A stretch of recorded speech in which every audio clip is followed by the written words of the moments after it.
हेर्नु सुनमायाले नि उति नै उधारो लगेको परवेशले नि उत्तिकै उधारो लगेको टेकेको कुरै नरम त्यो उधारै नै भयो अब हेर्नु म त यो उधारोको खाता हेर्दा हेर्दै आफै ढल्ने बेला गएको छ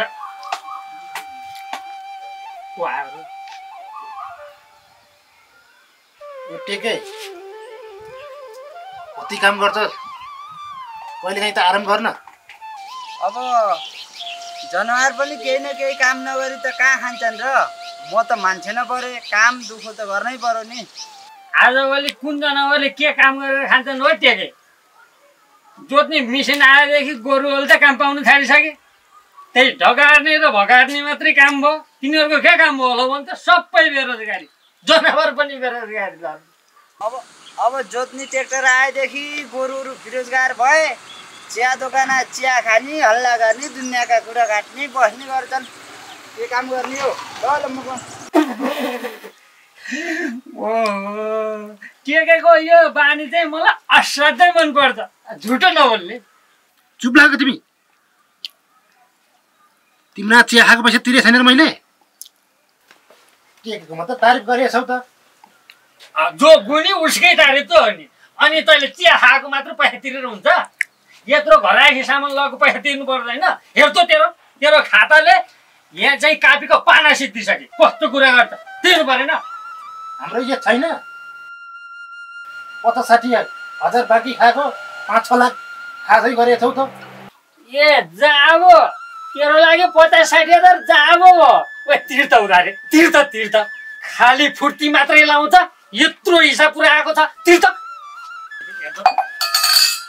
के सोचेको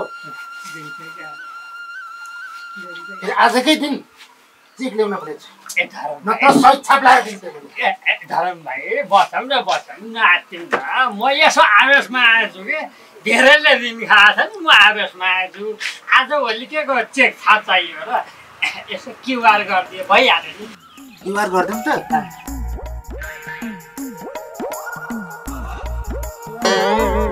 तेरो खुट्टी हेरेर खुट्टीको चाल पाइहाल्यो नि ठुलो मोबाइल क्युआर चलाउने मोबाइल त के व्यापारीसँग हुन्छ कि जागिरीहरूसँग हुन्छ यस्तासँग कहाँ हुन्छ भइहाल छिटो तिर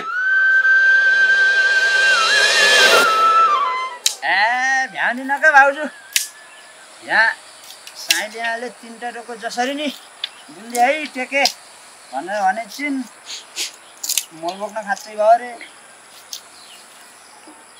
मेरो समय नै छैन यति डोकोको आसन हालिदिनु न टेके बाबु भन्नलाई यो त लाजै लागिसक्यो त्यो डोकोको आसन गएको कहिले हो थाहा छ नि जुन दिन उसको यो दिलमा शासन गयो त्यही दिनबाट यो डोकोको नि आसन गयो कि जस्तो लाग्छ के अरे खै यो कस्तो साहित्यिक तरिकाले भन्नुहुन्छ है टेके बाबु नजानेको पनि केही रहेनछ भो यस्तो राम्रो मान्छेलाई नि कसरी छोडेर जान सकिन्छ अब भाउजू यो डोकोमा त कति नै पुवाल छन् र भाउजू यो मुटु झिक्ने हो भने यी डोकाको पुवाल भन्दा धेरै पुवाल छन् होला यहाँ मुटुभित्र सम्झिँदा नि कहिलेकाहीँ भक्का नै काटेर रुकी जस्तो लाग्छ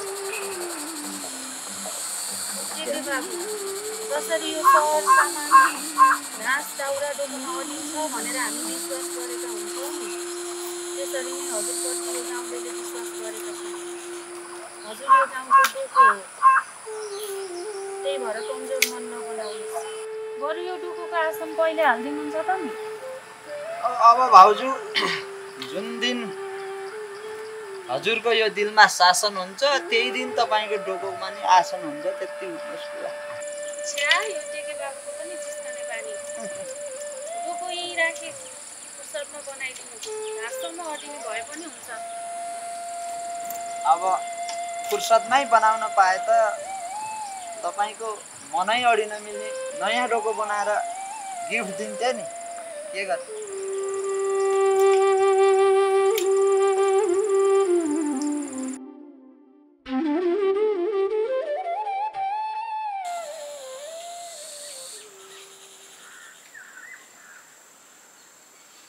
दुनियाँले भारी बोक्ने सामान बोक्ने डोको यही हातले बुने कान्छा भा। तर आफ्नै यो मनको पीडा बोक्न मिल्ने डोको कहिल्यै बुन्न जानेन। हेर कान्छा, तेरो बाले पनि यही डोको बोकेर घर परिवार चलाएका हुन्।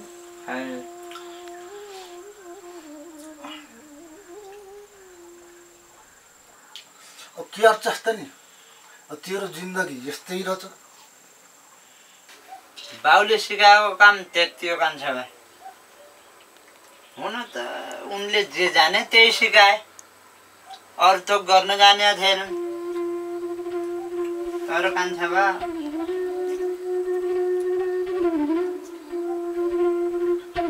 एउटा कुरो का सत्य बोल्नु, ढाड छल नगर्नु, इमान्दारी हुनु भन्ने कुरा नै सिकाएर गयो। हेर कान्छा, सानो सानो चुहे गाँसेर नै ठुलो डोको बुन्छ। त्यस्तै गरी सानो सानो दुःख पीडा गाँसेर नै जिन्दगी बन्छ। हेर कान्छा, पिर चिन्ता नगर, म छु, तेरो कान्छा बाउ छु म, बुझिस्? तर कसैले कान्छा बा यो जमाना नै डोको बुनेर बस्छस्, विदेश जा, देशमा कामै छैन भनेर भन्दा कता कता यो मन रुमलिँदो रहेछ का कान्छा बा। त केर्न जानु पर्यो बाहिर देश। यही डोको बुनेर बेचेर घर चलाइराखेको छ। गोरु नि त्यो तँसित त्यो ठुलो डोको बलियो देख्छ नि, मलाई डोकाको खाँचो परेको। ल त्यो डोकोलाई दिए त कति भन्छस्? ए त्यो मेरो डोको? त्यो डोको त अमूल्य हो कान्छा बा, खै किन्न सक्छौ तिमीले? तँ जाब बाँसाको डोकालाई नि अमूल्य भन्छस्। कति भन्छस् भन्, तेरो मुखमा पैसाले हालिदिन्छु म। के रे, के भन्यो रे कान्छा बा? जाब रे? जाब भनेपछि आफै बनाउन त त्यसो भए। त्यो डोको मेरो बाउको चिनो हो, साहस हो। त्यो डोकोमा भरोसा अडिएको छ। बाउले मर्ने बेला म सँगै यो डोको जलाइदिए कान्छा भन्दा पनि मैले जलाउन सकिनँ, किनकि त्यो डोकोमा बाउको माया प्रेम कसरी जलाउनु मैले? ठिकै छ, त्यस्तै नभने त्यस्तै किसिमको अर्को बलियो डोको बुन्दैन त। हो, यसरी लाइनमा आउनु पर्यो नि। ठिक छ, 3-4 महिनापछि बुनिदिउँला।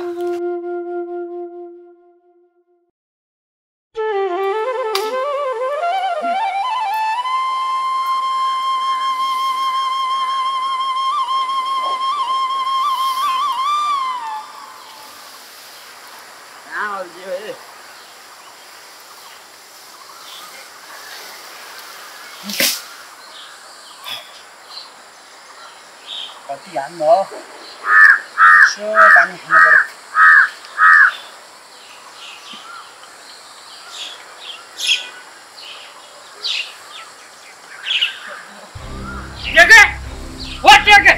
कहाँ गयो के बाहिर आइज त बाहिर जा त के किन चिच्चा छौरा भन्छु का? तेरा कान्छा बा वहाँ रुखको घाँस काट्ने बेला रुखबाट खसेछन्। हो र? हो नि, तेरी लोग बर्बाद पो पर्यो त अब के हेर्ने हो त खोइ तेरी स्टेटर त छ अब स्टेटर बोक्न 2 जना चाहिए अब मेरो दोकानमा काम छ धर्मी यही बेला फेरि बिहानै कुस्नु गछ के हार्ने हो खै तेरी अब यही डोको छ फेरि डोका हालेर लहर जानु पर्यो ए के जाँदै गर के कस्तो हुन्छ यसो फोन गरेस्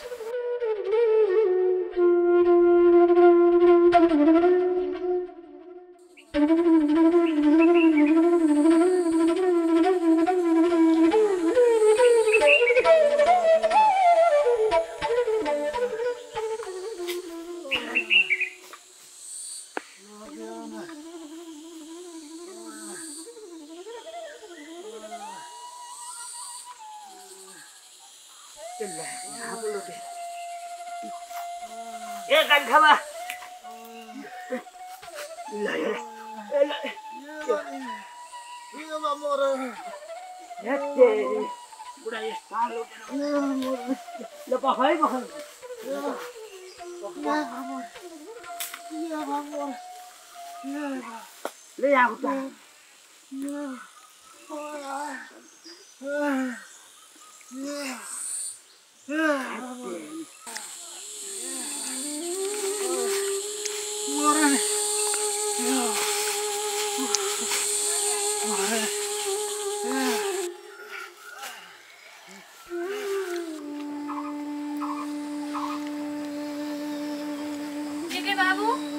टेके बाबु कता जानु भएछ ढोका त खुल्लै छ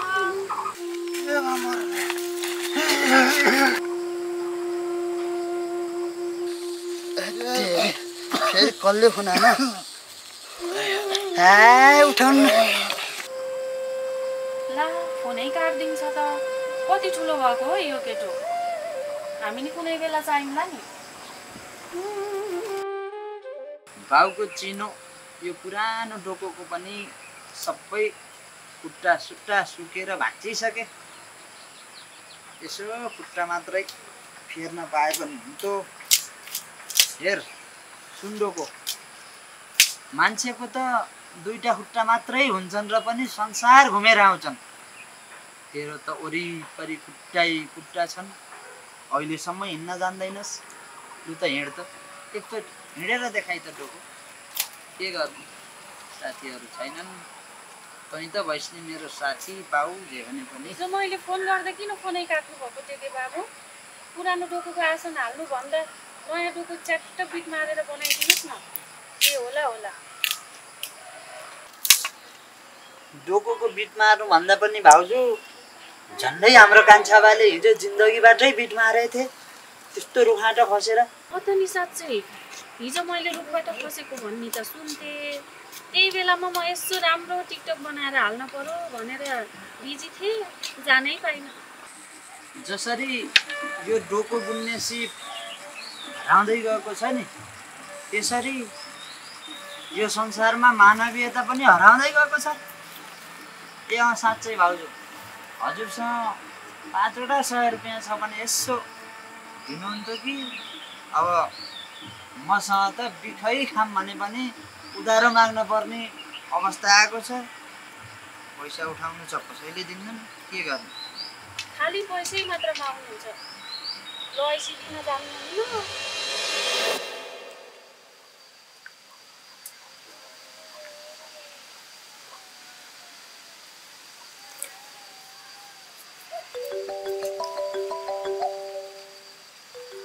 फोनहरु चाहिँ यही बेला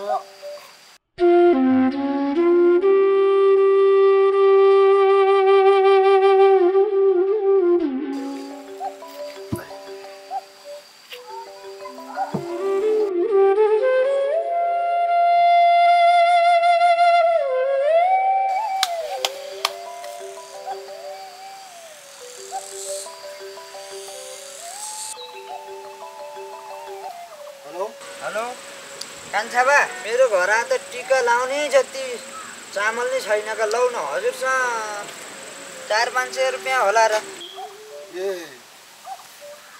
अस्ति मलाई अस्पताल बोकेर लगेको भाडा खोजेको त हैनस् हो त तैँले गुण लाइस् तेरो गुण पनि त तिरमला नि किन घुमाए फेरै गरेर भन्छस् म सिधै माइन भाडामा आएको भनेर धर्म त्यस्तो भन्न खोजे होइन क्या कान्छा भा।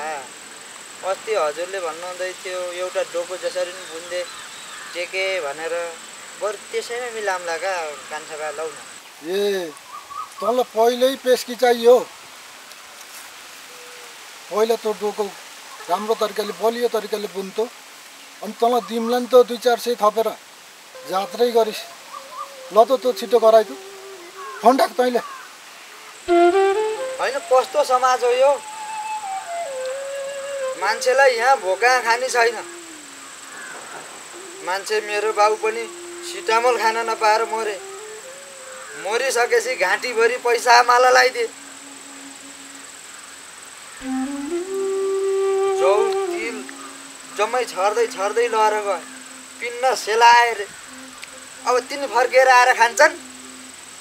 बाँच्ने मान्छेलाई खानु छैन, मर्ने मान्छेलाई बाटैभरि छर्दै हिँड्छन्। कस्तो समाज हो यो।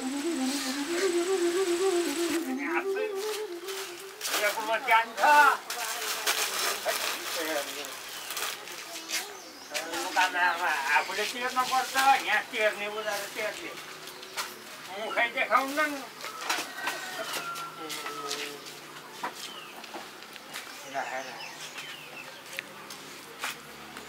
यसले पनि तिर्नु छ, यसले पनि तिर्नु छ, मुखै देखाउन्। ए व्यापारी दाइ, हजुर कहाँ मुसा मार्ने बिक छ र? मुसा मार्ने किन नहुने छन्? घरमा मुसाले धेरै नै सतायो होला। अब घरमा त के सताउँथ्यो, यो पेटा मुसाले सताएर हैरान पाऱ्यो। यति खाएँ भने त पेटको मुसा त मर्ला के रे व्यापारी दाइ। यसको कति हो दाम त्यो खाता लेख। यो खाएर मरिस भने तेरो बाउ आएर त्यो चल्ले खायो उधार छैन। मर्न नि नपाउने कस्तो समाज हो यो। स्वार्थीहरू लोभीका भाँडा हो। टेके यता सुन त, यता आइज त। कसमा म हरिको पसलमा मैले फोन गरिदिएको छु। चाबरगाई किराना पसल भनेपछि उसले सबै कुरा बुझ्छ क्या। एक डोको जति सामान हुन्छ होला, यसो लिएर छोड्दै त। अब म यहाँ पसलमा यहाँ छोडेर कसैले छोडेर जान भ्याउँदै भ्या होइन। तँलाई नभने कसलाई भनौँ त नि। ल त्यति गर्दै त।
हालत बनाएको यो गोठी सामान जिउँथ्यो केही छैन। टाउको पकाउनु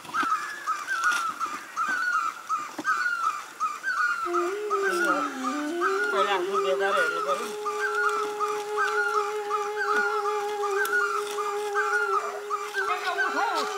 पसलमा हेर्नु मुन्थ्यो कोही छैन।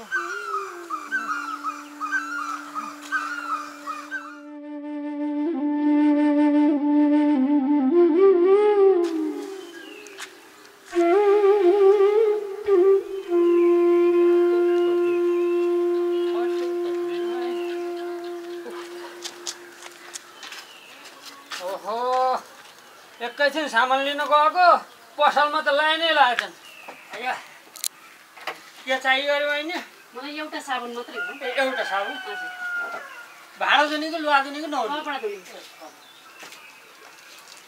ल पैसा त्यहाँ खातामा ल्याउनुहोस् है, पैसा छैन।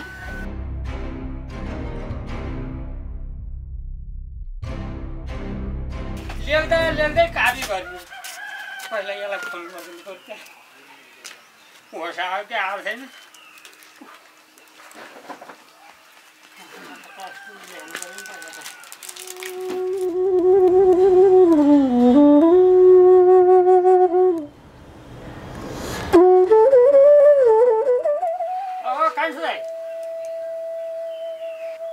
हेलो कान्छै मलाई चिन्नुभयो म यहाँ चाबगाई किराना पसलको मुन्छे क्या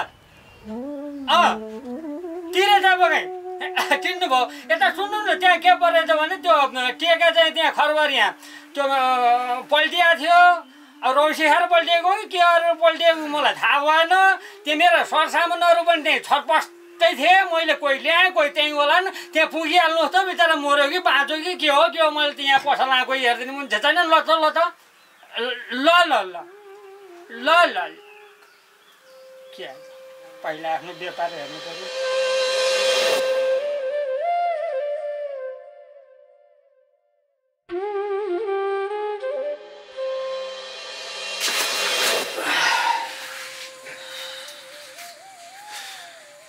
ल यसो हो त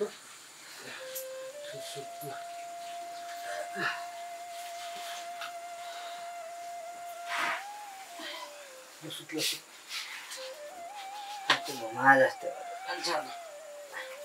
ए भन्नु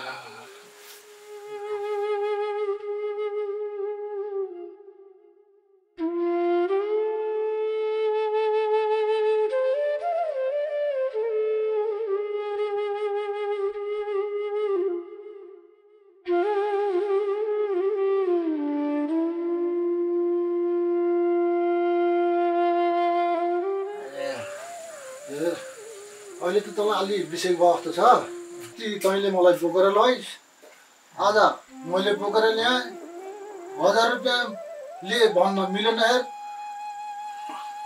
अब ठिकै छ पानी यहीँ छ पानी यसो ल म यहाँ राखिदिएको छु यहाँ सिरानी छ ल खाएर यसो तिर्खा लाउने खानु ल मेरो फेरि भैँसी एकाते छ म घर नगइ नहुने भयो ल रामसित नआत्तिका बस है ल भन्छ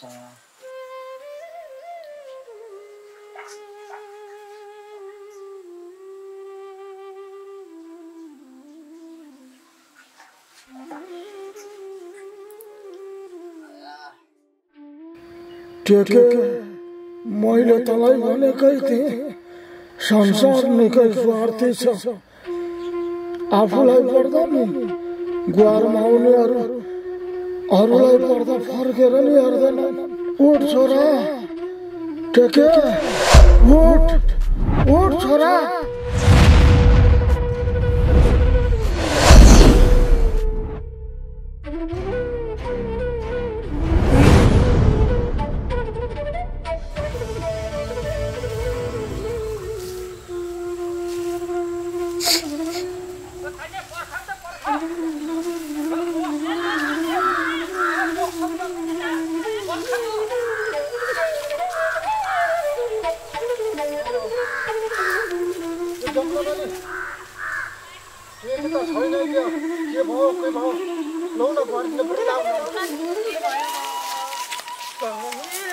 उता फेरि पसँग मुन्छे पहिला मुन्छे मरेको ठाउँमा जानु पर्यो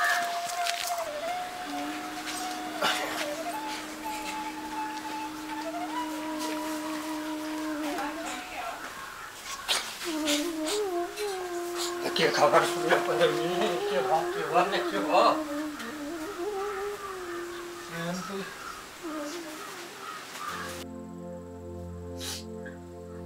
बिचरा टेके बाबु यो गाउँको खम्बा नै ढले जस्तो भयो दिउँसै अँध्यारो भयो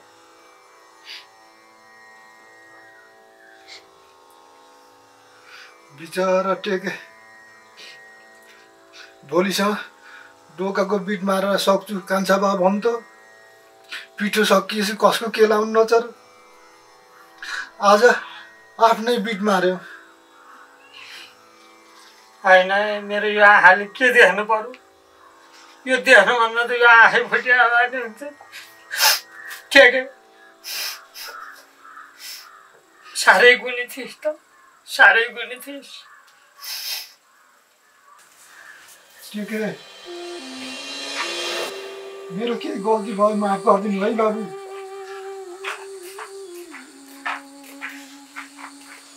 के आज यो संसार छोडेर जाँदा तैँले खाएको उधारो पनि बिर्सेको छु टेके मैले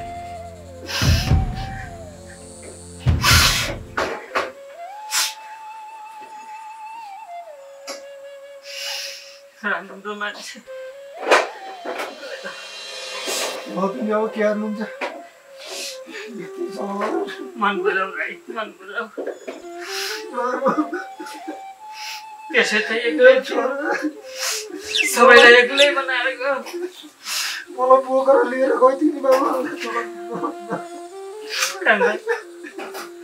मन बुझाउ गाले अब यसलाई सती गति गरेर राम्ररी अन्त्येष्टि गरिदिनु पर्छ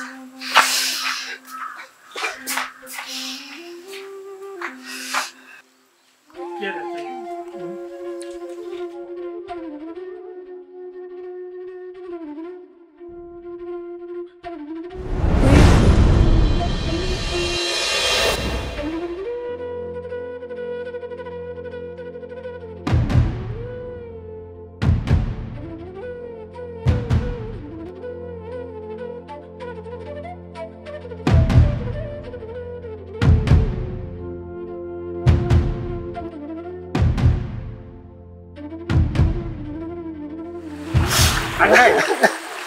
मन सम्हाल कान्दै मन सम्हाल केले मलाई कसरी बोकेर हस्पिटल लग्यो नि आज छोडेर जान पर्यो नि एक दिन सबै मरेरै जाने कान्दै मन सम्हाल उसको मिति अहिले नै रहेछ के गर्ने त कसरी छोडेर गयो नरौ कान्दै नरौ मन सम्हाल जति सुकै लोभ गरे पनि आखिर मरेर जानु पर्दो रहेछ मरेर लाँदा मरेर जाँदा केही लगिँदैन भन्थ्यो तर आज टेकेले मरेर जाँदा पनि आफ्नो सिम लगेर गयो कसरी बिर्सनी होला नि अब कसले जानेको छ त दुनियाँको बोझ बोक्न सक्ने टोको बुन्न कसले जानेको छ कान्दै उसले मर्नुभन्दा अगाडि डोको पनि चितामा जलाइदिनु भनेको थियो जाऊ कान्दै जाऊ डोको पनि चितामा जलाइदेऊ जाऊ कसरी जलाउने होला नि